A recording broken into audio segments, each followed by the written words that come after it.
TDP కూటమి పాలనలో పోలీసులు చాలా సీరియస్ గా వర్క్ చేస్తున్నారు. ముఖ్యంగా పవన్ కళ్యాణ్ ఇస్తున్న స్ట్రాంగ్ ఆర్డర్స్ కి వణికిపోతూ బాగా పనిచేస్తున్నారు.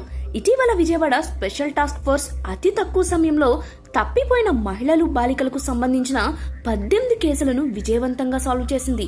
దీంతో టీడీపీ సర్కార్ మహిళలు పిల్లల భద్రతకు భరోసా ఇచ్చినట్లయింది.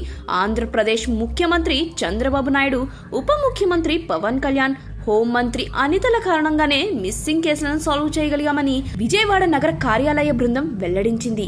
ఈ క్రమంలోనే మహిళల మిస్సింగ్ కేసులను త్వరగా సాల్వ్ చేసినందుకు పోలీసులను అభినందించారు.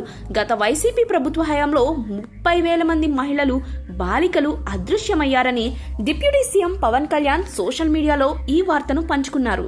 ఈ కేసులపై వైసీపీ ఒక్క ప్రకటన కానీ చర్యలు కానీ తీసుకోలేదని విమర్శించారు.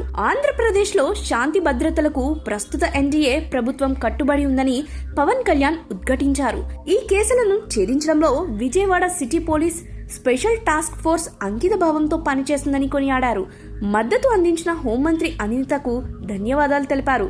ఆన్లైన్ దుర్వినియోగం నుంచి రక్షణ సహా మహిళల భద్రతకు భరోసా ఇవ్వడంలో ముఖ్యమంత్రి చంద్రబాబు నాయుడు ఆధ్వర్యంలో ప్రభుత్వం పోలీసులకు పూర్తి మద్దతును కొనసాగిస్తుందని పవన్ కళ్యాణ్ ప్రజలకు భరోసా ఇచ్చారు.